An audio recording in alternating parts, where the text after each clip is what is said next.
മണി മാജിക്കിലേക്ക് സ്വാഗതം.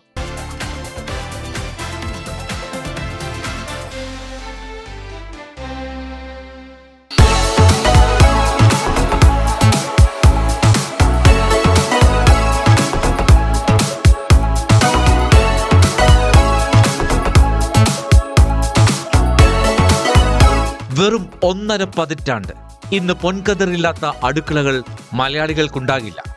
2010 Ernakulam north Paravur വള്ളുവള്ളിയിൽ PR Bijoy എന്ന സംരംഭകൻ തുടക്കമിട്ട പ്രസ്ഥാനം ഇന്ന് കേരളത്തിലെ പ്രമുഖ ബ്രാൻഡുകളിലൊന്നാണ്. പാരമ്പര്യ രുചിക്കൂട്ടുകൾ കലർപ്പില്ലാതെ അടുക്കളകളിൽ എത്തിച്ചു എന്നത് തന്നെയാണ് പൊൻകതിറിന്റെ വിജയരഹസ്യം. അരിപ്പൊടിയിൽ തുടങ്ങി പായസവും വിവിധ അച്ചാറുകളും ഫ്രോസൺ ഇൻസ്റ്റന്റ് ഫുഡ് പ്രൊഡക്റ്റുകളുമായി 100-ലധികം ഉൽപ്പന്നങ്ങളുണ്ട് ഇന്ന് പൊൻകതിറിന്. പൊൻകതിർ പുട്ടുപൊടിയാണ് ഇതിൽ ഏറ്റവും പ്രിയം നേടിയെടുത്തത്.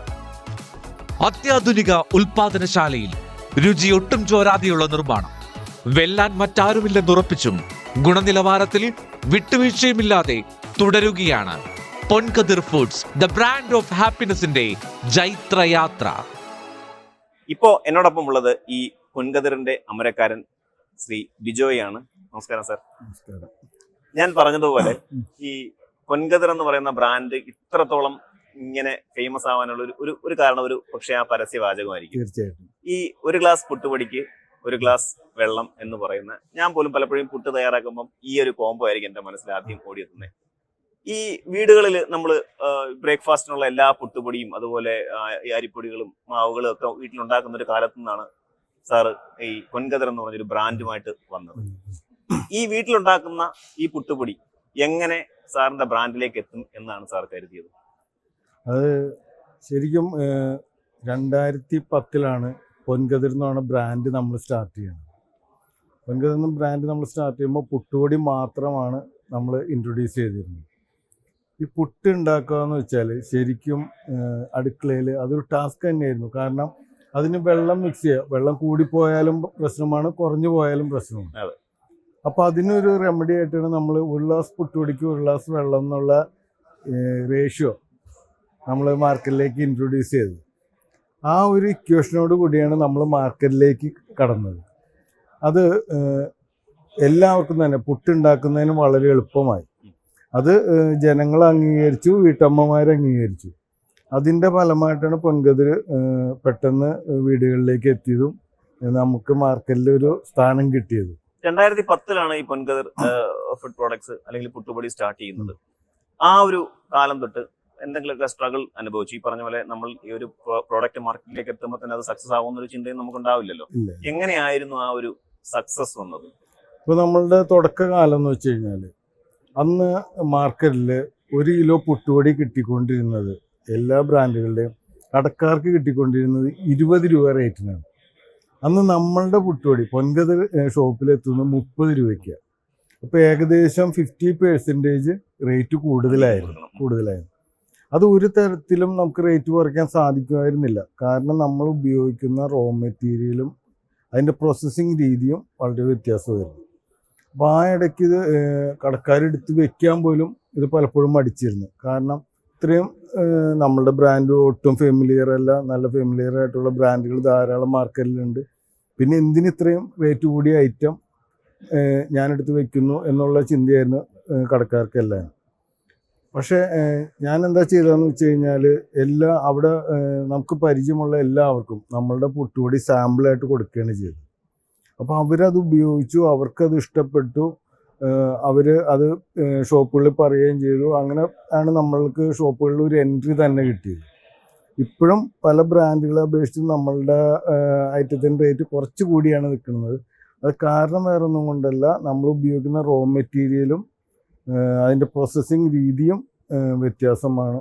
ആ ക്വാളിറ്റി ഇപ്പോഴും നമുക്ക് കീപ്പ് ചെയ്ത് പോകാൻ സാധിക്കുന്ന കാരണമാണ് ഇപ്പോഴും നമുക്ക് മാർക്കറ്റിൽ പിടിച്ചു നിൽക്കാൻ സാധിക്കും. അതെ, തീർച്ചയായും. അത് തന്നെയാണ് എന്നെ അതിശയിപ്പിക്കുന്ന ഒരു കാര്യം എന്ന് പറഞ്ഞാൽ, നമ്മൾ ഈ പറഞ്ഞ പുട്ടുപൊടിയും അതുപോലെ നമ്മുടെ ഈ മാവുകളൊക്കെ വീട്ടിലുണ്ടാക്കുന്ന ഒരു കാലത്താണ് ഈ ഒരു പല ഗ്രാമപ്രദേശങ്ങളിൽ ഇപ്പോഴും ഈ ഒരു കോൺസെപ്റ്റ് മാറിയിട്ടില്ല. കാരണം സ്വന്തമായിട്ട് രുചി വേണമെങ്കിൽ വീട്ടിൽ തന്നെ സ്വന്തമായിട്ട് ഉണ്ടാക്കണം എന്നുള്ള ഒരു കോൺസെപ്റ്റ് മാറിയിട്ടില്ല.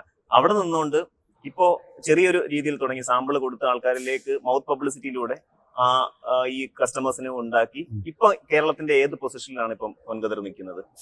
ഇപ്പൊ കേരളത്തിൽ മാത്രമല്ല, നമുക്ക് ഇന്ത്യയിലും മിക്ക സ്റ്റേറ്റുകളിലും വിദേശ രാജ്യങ്ങളിലും USA, UK, മിഡിൽ ഈസ്റ്റ് തുടങ്ങിയ എല്ലാ രാജ്യങ്ങളിലും മലയാളികളുള്ള എല്ലാം ഇടങ്ങളിലെല്ലാം ഒരു മിക്കവാറും സ്ഥലങ്ങളിലെല്ലാം തന്നെ നമുക്കിപ്പോൾ ഡിസ്ട്രിബ്യൂഷൻ ഉണ്ട്. നല്ല രീതിയിൽ വിദേശത്താണെങ്കിലും നമുക്ക് സെയിൽ നടക്കുന്നുണ്ട്. ഇപ്പോൾ നമുക്ക് പുട്ടുപൊടി മാത്രമല്ല, ഏകദേശം 100-ൽ കൂടുതൽ SKUs ഇന്ന് നമുക്കുണ്ട്. അതും വലിയ കുഴപ്പമില്ലാത്ത രീതിയിൽ തന്നെ മുന്നോട്ട് പോകുന്നുണ്ട്. ഈ നമ്മൾ ഈ പിന്നെ ഈ പുട്ടുപൊടി അല്ലെങ്കിൽ ഈ ഒരു ഐറ്റം നമ്മുടെ ഫുഡ് ഐറ്റംസ് ഒക്കെ നമ്മൾ വരുമ്പോ ഇത് ആൾക്കാർ ഏറ്റവും കൂടുതൽ ചോദിക്കുന്ന ഒരു ബ്രാൻഡിന്റെ പേരിലായിരിക്കും അത് ആവശ്യപ്പെടുന്നത്. പൊൻകതിർ എന്ന് പറയുന്ന ഒരു പേര് നമുക്ക് മലയാളികൾക്ക് ഒരിക്കലും നൊസ്റ്റാൾജിയ നിലനിൽക്കുന്ന ഒരു പേരാണ്. കാരണം ഈ ഒരു കതിർ എന്ന് പറയുന്നത് നമ്മൾ കാലങ്ങളായി നെല്ല് വിളവെടുക്കുക അല്ലെങ്കിൽ ഇത് വിളവെടുക്കുന്ന സമയത്ത് കതിർ ഉണ്ടാവുക എന്ന് പറയുന്നത് നമ്മൾ കേൾക്കുന്നത്. ആ ഒരു പൊൻകതിർ എന്ന് പറഞ്ഞ ബ്രാൻഡ് നെയിമിലേക്ക് എങ്ങനെയാണ് പോയത്? കാരണം ഒരു പ്രോഡക്റ്റിന്റെ സക്സസിന് അതിന്റെ ബ്രാൻഡ് നെയിമിന് ഒരു വലിയ ഘടകമാണ്. തീർച്ചയായിട്ടും. ഇപ്പൊ നമ്മൾ ഒരു പ്രൊഡക്റ്റ് ഇൻട്രൊഡ്യൂസ് ചെയ്യുമ്പോൾ എന്തെങ്കിലും ഒരു വ്യത്യാസം വേണമെന്ന് നമ്മൾ എല്ലാവരും ആഗ്രഹിക്കും. അതേപോലെ ഞാനും ആഗ്രഹിച്ചു. അതേപോലെ നമ്മൾ പുട്ടുപൊടി ഡെവലപ്പ് ചെയ്തെടുത്തു. 1 ഗ്ലാസ് പുട്ടുപൊടിക്ക് 1 ഗ്ലാസ് എന്നുള്ള റേഷ്യോയിലേക്ക് എത്താനായിട്ട് നമുക്ക് ഒരുപാട് എക്സ്പെരിമെന്റ് R&D നടത്തണമെന്നോ അങ്ങനെ നമ്മൾ ഡെവലപ്പ് ചെയ്തെടുത്തിട്ടു. നല്ലൊരു പേര് കിട്ടാൻ വേണ്ടി നമുക്ക് 6 മാസത്തോളം വെയിറ്റ് ചെയ്യേണ്ടി. എന്നിട്ട് വൈഫ് മിനിയാണ് ഈ പൊൻകതിർ എന്നുള്ള പേര് സജസ്റ്റ് ചെയ്തതും. അത് എനിക്കും ഇഷ്ടപ്പെട്ടു, എല്ലാവർക്കും ഇഷ്ടപ്പെട്ടു. വൈഫാണ് ആ പേര് ഇട്ടത്. പക്ഷെ തീർച്ചയായിട്ടും വളരെ രീതിയിലുള്ള ഒരു തീരുമാനമായിരുന്നു.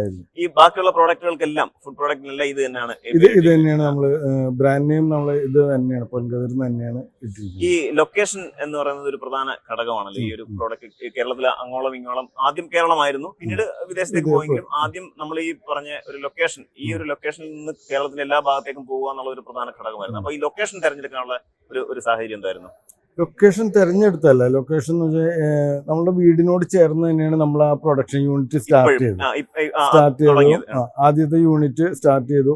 അതുകൂടാണ്ട് ആ ഏരിയയിൽ തന്നെ നമ്മൾ പുതിയതായിട്ട് ഒരു യൂണിറ്റ് കൂടി സ്റ്റാർട്ട് ചെയ്തു. അങ്ങനെ എറണാകുളം ജില്ലയിൽ 2 യൂണിറ്റാണ് നമുക്കുള്ളത്.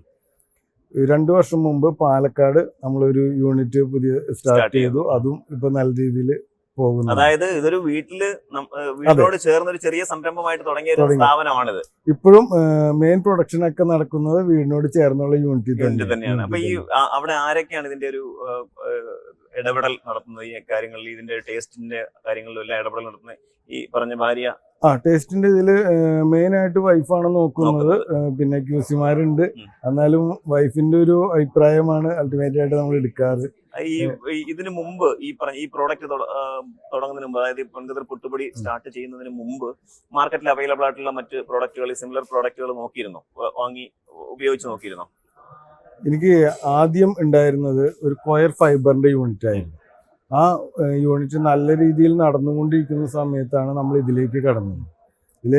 നമ്മൾ ഫുഡ് ഇൻഡസ്ട്രിയിലേക്ക് കടക്കണം എന്ന് വിചാരിച്ചപ്പോൾ നമുക്ക് ആദ്യം മനസ്സിലേക്ക് വന്നതിന് പുട്ടാണ്. അത് തുടങ്ങുന്ന സമയത്ത് മാർക്കറ്റിൽ അന്ന് അവൈലബിൾ ആയിട്ടുള്ള എല്ലാ ബ്രാൻഡുകളും നമ്മൾ പരീക്ഷിച്ച് നോക്കിയിരുന്നു. അപ്പൊ അതിലും ഇത്തിരി കൂടി നല്ല രീതിയിൽ ശരിക്കും പുട്ട് വളരെ ഇഷ്ടമാണ്. ഇതിന്റെ ഇടയ്ക്ക് ഒരു കുസൃതി ചോദ്യം പോലെ ചോദിക്കാം, പുട്ടിനോട് ഏത് കോംബോയാണ് കൂടുതൽ ഇഷ്ടം? പുട്ടിനോട് മെയിൻ ആയിട്ട് കടലക്കറിയാണ്. പൊൻകതിർ റെക്കമെൻഡ് ചെയ്യുന്ന എന്ത് കറിയാ? അത് ഓരോരുത്തരുടെ ടേസ്റ്റാണ്. ഓക്കെ, ഇതിനകത്ത് ഏറ്റവും പ്രധാനപ്പെട്ട ഒരു കാര്യം വരുന്നത് പറഞ്ഞാൽ ഈ ഫുഡ് കൺട്രോളിന്റെ അവരുടെ ഒരു സേഫ്റ്റി, അവരുടെ ഒരു ടെസ്റ്റും അല്ലെങ്കിൽ അവരുടെ ഒരു ചെക്കിങ്ങും ഒക്കെ സ്ഥിരമായിട്ട് ഉണ്ടാകാൻ സാധ്യതയുള്ള ഒരു മേഖലയാണ് ഈ ഫുഡ് പ്രോഡക്റ്റ് എന്ന് പറയുന്നത്. അപ്പൊ ഈ ഒരു കാര്യത്തെ നിങ്ങൾ എങ്ങനെയാണ് ഓവർകം ചെയ്യുന്നത്? ശരിക്കും ഫുഡ് സേഫ്റ്റി FFSA ഒക്കെ കൊണ്ട് നമ്മളെ സംബന്ധിച്ച് യാതൊരുവിധ ബുദ്ധിമുട്ടുകളും ഇന്നേ വരെ ഉണ്ടായിട്ടില്ല. അവരുടെ ഇൻസ്പെക്ഷനുകൾ നടക്കാറുണ്ട്. അവർ ഓരോ ഇൻസ്പെക്ഷന് വരുമ്പോഴും അവർ നമുക്ക് തരുന്നത് ഓരോ ഉപദേശങ്ങളാണ്. നിങ്ങൾ ഇന്ന മാറ്റങ്ങൾ വരുത്തണം, ഇന്ന കാര്യങ്ങൾ ചെയ്യണം. ആ കാര്യങ്ങൾ ചെയ്യുന്നതിന് ഒരു സമയവും അവർ നമുക്ക് തരാറുണ്ട്. ആ സമയത്തിനുള്ള അവർ നമുക്കത് ചെയ്യുന്നത് നമുക്ക് ഒരുപാട് ഉപകാരപ്പെട്ടിട്ടുണ്ട്. കാര്യം മാർക്കറ്റിൽ നിന്നുള്ള കംപ്ലൈൻറ്റുകൾ ഒരു പരിധി വരെ ഒഴിവാക്കാനായിട്ട് അവരുടെ ഉപദേശങ്ങൾ നമുക്ക് വളരെയധികം സഹായിച്ചിട്ടുണ്ട്. അവരുടെ സൈഡിൽ നിന്ന് കിട്ടിക്കൊണ്ടിരിക്കുന്ന എല്ലാ ഉപദേശങ്ങളും നമ്മളുടെ പ്രോഡക്റ്റിന്റെ ക്വാളിറ്റി ഇമ്പ്രൂവ് ചെയ്യാൻ വളരെയധികം സഹായിച്ചിട്ടുണ്ട്. അതായത് ചുരുക്കത്തിൽ ഉപദ്രവമൊന്നുമില്ല, അവരെ കൊണ്ട് സഹായമാണ്. കാരണം പൊതുവെ ഈ പറയപ്പെടുന്ന ഒരു സംരംഭം തുടങ്ങുമ്പോൾ അവരെ ഏറ്റവും കൂടുതൽ ബുദ്ധിമുട്ടിക്കുന്നത് ഇത്തരം കാര്യങ്ങൾ ഭയങ്കരമായിട്ട് അവരെ ബുദ്ധിമുട്ടിക്കാറുണ്ടെന്ന് പറയാം. അല്ല, ഒരിക്കലും അല്ല. അവർ വന്ന് എൻ്റെ യൂണിറ്റിലാണെങ്കിലും അവർ വന്ന് കാണുന്ന ഇന്നിന്ന പ്രശ്നങ്ങളുണ്ട്, ഇന്നിന്ന കാര്യങ്ങളിൽ നിങ്ങൾ മാറ്റം വരുത്തണം, അങ്ങനെയുള്ള കാര്യങ്ങളാണ് അവർ നമുക്ക് പറഞ്ഞു തരുന്നത്. ആ പറഞ്ഞു തരുന്ന കാര്യങ്ങൾ മാറ്റം വരുത്തേണ്ട ഉത്തരവാദിത്വം നമുക്കാണ്. കാരണം ഇത് കഴിക്കാനുള്ളൊരു വസ്തുവാണ്. നമ്മള് ഇപ്പൊ ഞാനാണെങ്കിലും എൻ്റെ മക്കളാണെങ്കിലും എല്ലാം ഉപയോഗിക്കുന്ന സെയിം പ്രൊഡക്റ്റാണ്. അപ്പൊ അതിന്റെ ക്വാളിറ്റി വർദ്ധിപ്പിക്കേണ്ട, അതിന് ക്വാളിറ്റി കീപ്പ് ചെയ്ത് പോകേണ്ട ഉത്തരവാദിത്വം എനിക്ക്. ക്വാളിറ്റി ഒന്നും നമ്മൾ കീപ്പ് ചെയ്ത് പോയില്ലെങ്കിൽ നമുക്ക് മാർക്കറ്റിൽ ഒരു കാരണവശാലും പിടിച്ചു നിൽക്കാൻ സാധിക്കില്ല. അതിനുള്ള എല്ലാ സഹായവും അവർ ചെയ്തു തരാറുണ്ട്. ഈ സർക്കാരിന്റെ ഭാഗത്ത് എന്തെങ്കിലുമൊക്കെ സഹായങ്ങളൊക്കെ വേറെ ഏതെങ്കിലും തരത്തിൽ കിട്ടാറുണ്ടോ? സർക്കാരിന്റെ ഭാഗത്തു നിന്ന് തുടങ്ങിയ സമയത്ത് ഇൻവെസ്റ്റ്മെന്റ് സബ്സിഡി കിട്ടിയിരുന്നു. അത് കൂടുതൽ കാര്യങ്ങൾക്ക് ഞാൻ അതിലേക്കാണ് ശരിക്കും പറഞ്ഞാൽ വരുന്നത്. കാരണം വീടിനോട് ചേർന്ന് ഒരു ചെറിയ സംരംഭമായിട്ടാണ് അത് തുടങ്ങിയത്. ഒരുപാട് ആൾക്കാർ ഈ ഒരു ഇതുപോലുള്ള സംരംഭങ്ങൾ തുടങ്ങണം എന്നും മനസ്സിൽ ആഗ്രഹമുള്ള ഒരുപാട് ആൾക്കാരുണ്ടാവും. പലരുടെയും മനസ്സിൽ ചിലപ്പോൾ ഇത് എങ്ങനെയാണ് ഇത് തുടങ്ങുക, അല്ലെങ്കിൽ എന്നെ കൊണ്ട് സാധിക്കുമോ എന്നൊക്കെ ചിന്തിക്കുന്ന ആൾക്കാരുണ്ടാവും. അപ്പൊ അതുകൊണ്ട് ആ ഒരു ചെറിയ രീതിയിൽ ഒരു പുതിയ സംരംഭകന് വേണ്ടിയിട്ട് എങ്ങനെയായിരുന്നു ഇത് തുടങ്ങിയെന്നുള്ളൊരു ആ ഒരു കാര്യം ഒന്ന് പറയാം. അതിന്റെ ഒരു ഇൻവെസ്റ്റ്മെന്റും എല്ലാം ചേർത്ത്. ഞാൻ തുടങ്ങിയ സമയത്ത് എന്ന് വെച്ച് കഴിഞ്ഞാൽ ലൈസൻസുകൾ എടുക്കുക എന്ന് വെച്ചാൽ അത്ര എളുപ്പമായിരുന്നില്ല. എല്ലാ ഓഫീസുകളും നമ്മൾ കയറി ഇറങ്ങി നടന്ന് തന്നെ ലൈസൻസുകൾ എടുക്കണമായിരുന്നു. അതിനെപ്പറ്റി കറക്റ്റായിട്ട് പറഞ്ഞു തരാനായിട്ട് നമുക്ക് ആളുകൾ ഉണ്ടായിരുന്നില്ല. പക്ഷെ ഇന്നത്തെ ഒരു സാഹചര്യം അതല്ല. ഇന്ന് കെ-സ്വിഫ്റ്റ് വഴി നമുക്ക് ഒറ്റ ദിവസം കൊണ്ട് എല്ലാ ലൈസൻസുകളും എടുക്കാനുള്ള സൗകര്യമുണ്ട്. അതുമാത്രമല്ല, ആളുകളുടെ ഒരു മെൻറ്റാലിറ്റി, ചിന്താഗതി മാറിയിട്ടുണ്ട്. ഇപ്പോൾ ഏകദേശം വ്യവസായങ്ങളോട് താല്പര്യമുള്ള ചെറുപ്പക്കാരും ജനങ്ങളുമാണ് ഉള്ളത്. ഞാൻ തുടങ്ങിയ കാര്യം പറയുന്നത്, എനിക്ക് കാര്യമായ ഇൻവെസ്റ്റ്മെൻ്റ് ഒന്നും വന്നിരുന്നില്ല. അന്ന് ഒരു റോസ്റ്റർ, ഒരു ഹാമർ മില്ല്, ഒരു ബോയിലർ, ഒരു പാക്കിംഗ് മെഷീൻ, ഒരു ചെറിയ ബിൽഡിംഗ്, ഇത്രയും അധികം ഇൻവെസ്റ്റ്മെൻ്റ് ഇല്ലാണ്ടാണ് നമ്മൾ സ്റ്റാർട്ട് ചെയ്തത്. ആ സ്റ്റാർട്ട് ചെയ്ത സമയത്ത് നമുക്ക് ഇൻവെസ്റ്റ്മെൻറ്റ് കുറവായിരുന്നത് കൊണ്ട് തന്നെ നമുക്ക് വലിയ ബുദ്ധിമുട്ടുകൾ ഉണ്ടായിരുന്നില്ല. സാവധാനം സെയിൽ കൂടുന്നതനുസരിച്ചാണ് ഓരോ മെഷീനറി നമ്മൾ ആഡ് ചെയ്ത് പോയത്. അത് കഴിഞ്ഞ് നമുക്ക് മാർക്കറ്റിൽ ഒന്ന് നിലനിൽക്കാം എന്നുള്ള അവസ്ഥ വന്നപ്പോഴാണ് നമ്മൾ പുതിയ യൂണിറ്റ് അവിടെ സ്റ്റാർട്ട് ചെയ്തത്. അത് ഏകദേശം ഒരു 20,000 സ്ക്വയർ ഫീറ്റിൻ്റെ ബിൽഡിംഗ് പണിതാണ് നമ്മൾ സ്റ്റാർട്ട് ചെയ്തത്. അന്ന് നമുക്ക് ഉറപ്പായിരുന്നു അതിൽ പ്രൊഡക്ഷൻ എടുത്താൽ നമുക്ക് മാർക്കറ്റ് ചെയ്യാൻ സാധിക്കുമെന്ന്. പിന്നെ അത് ഫുൾ പ്രൊഡക്ഷനൊക്കെ നമ്മൾ ഒരു യൂണിറ്റും കൂടി എറണാകുളത്ത് തന്നെ സ്റ്റാർട്ട് ചെയ്തു. അതിനും ഒരുവിധം മാർക്കറ്റ് ആയതിനു ശേഷമാണ് നമ്മൾ പാലക്കാട് പുതിയ യൂണിറ്റ് സ്റ്റാർട്ട് ചെയ്തത്. സ്റ്റെപ്പ് ബൈ സ്റ്റെപ്പായിട്ടാണ് സ്റ്റാർട്ട് ചെയ്തത്. ഒറ്റയടിക്ക് ഇൻവെസ്റ്റ് ചെയ്യുകയല്ല മനസ്സിലായി. അത് വളരെ വളരെ ഇൻസ്പയറിംഗ് ആയിട്ടുള്ള ഒരു സ്റ്റോറി തന്നെയാണ് നമ്മൾ പോയത്. ഇനി കോമൺ ആയിട്ട് വരുന്നൊരു ചോദ്യമാണ്, അതായത് ഇതിൽ നിന്ന് എന്താണ് കിട്ടുക, ഓരോ വർഷവും കിട്ടുന്ന ഒരു ബെനിഫിറ്റ് എന്താണെന്നുള്ള ചോദ്യം സ്വാഭാവികമായിട്ടും വരാറുണ്ട്. എനിക്കറിയാം അത് പലപ്പോഴും നമുക്ക് എപ്പോഴും ഒരുപോലെ ഇരിക്കില്ല, എങ്കിലും ഒരു അപ്രോക്സിമേറ്റ് ഒരു ടേൺ ഓവറിനെ കുറിച്ച് സംസാരിക്കാൻ പറ്റുമോ? തീർച്ചയായിട്ടും. ഇപ്പോൾ ടേൺ ഓവർ എന്നുള്ളതല്ല, ഇപ്പോൾ നമ്മളെ സംബന്ധിച്ച് ഇതിൽ നിന്ന് എന്ത് ഇൻകം കിട്ടുന്നു അല്ലെങ്കിൽ എന്ത് പ്രോഫിറ്റ് കിട്ടുന്നതിനപ്പുറം നമ്മളുടെ ബ്രാൻഡിൻ്റെ വാല്യൂ ഡെവലപ്പ് ചെയ്ത് ഇമ്പ്രൂവ് ചെയ്ത് കൊണ്ടുപോവുക, ബ്രാൻഡ് വാല്യൂ കൂട്ടുക എന്നാണ് നമ്മൾ പ്രധാനമായിട്ട് ഉദ്ദേശിക്കുന്നത്. അതേപോലെ തന്നെ നമ്മളുടെ സ്ഥാപനത്തിൽ നമുക്ക് എത്ര കൂടുതൽ പേർക്ക് തൊഴിൽ കൊടുക്കാൻ സാധിക്കും എന്നുള്ളതാണ് പ്രധാനമായിട്ട് പ്രത്യേകിച്ച് സ്ത്രീകൾക്ക്. ഇപ്പോൾ എൻ്റെ സ്ഥാപനത്തിൽ 90% ലേഡീസാണ് വർക്ക് ചെയ്യുന്നത്. അപ്പോൾ അവർക്ക് എന്തൊക്കെ കാര്യങ്ങൾ നമുക്ക് ചെയ്തു കൊടുക്കാൻ സാധിക്കും എന്നുള്ളതാണ് നമ്മൾ പ്രധാനമായിട്ടും ചെയ്യുന്നത്. ഇപ്പോൾ ഞാൻ പറഞ്ഞില്ല, എനിക്കിപ്പോൾ നിലവിൽ 3 യൂണിറ്റാണ് ഉള്ളത്. ഈ 3 യൂണിറ്റും കൂടി turn over more than 175 crore ഉണ്ട്. അപ്പോൾ അതിലല്ല നമുക്ക് പ്രാധാന്യം നമ്മൾ കൽപ്പിക്കുന്നത്. നമ്മളുടെ ബ്രാൻഡ് വാല്യൂ ഉയർത്തിക്കൊണ്ടിരിക്കുക, എല്ലാ സ്ഥലങ്ങളിലും നമ്മുടെ പ്രൊഡക്റ്റ് എത്തിക്കുക, അതേപോലെ കൂടുതൽ ആളുകൾക്ക് നമുക്ക് തൊഴിൽ കൊടുക്കാൻ സാധിക്കുക. അപ്പോൾ തീർച്ചയായിട്ടും അത് വളരെ നല്ല ഒരു ഇൻസ്പയറിംഗ് ആയിട്ടുള്ള ഒരു കാര്യം തന്നെയാണ്. ഇനി അവസാന ഒരു ചോദ്യം കൂടെ ചോദിക്കാൻ നമുക്ക് നിർത്താം. എന്താണ് ഭാവി പരിപാടികൾ? ഈ പൊൻകതിറിന്റെ ഇപ്പോൾ വന്ന് നിൽക്കുന്ന പൊസിഷനിൽ നിന്ന് എങ്ങോട്ട് എത്തണം എന്നാണ് ആഗ്രഹിക്കുന്നത്? നമ്മൾ ഇപ്പോൾ പുതിയതായിട്ട് പാലക്കാട് സ്റ്റാർട്ട് ചെയ്തിരിക്കുന്ന ഒരു യൂണിറ്റാണ് ഫ്രോസൺ യൂണിറ്റ്. ഫ്രോസൺ എന്ന് പറഞ്ഞാൽ നിങ്ങൾക്കറിയാം, ഹീറ്റ് ചെയ്യുക, ഹീറ്റ് ആൻഡ് ഈറ്റ്, ഇതാണ് ഫ്രോസൺ.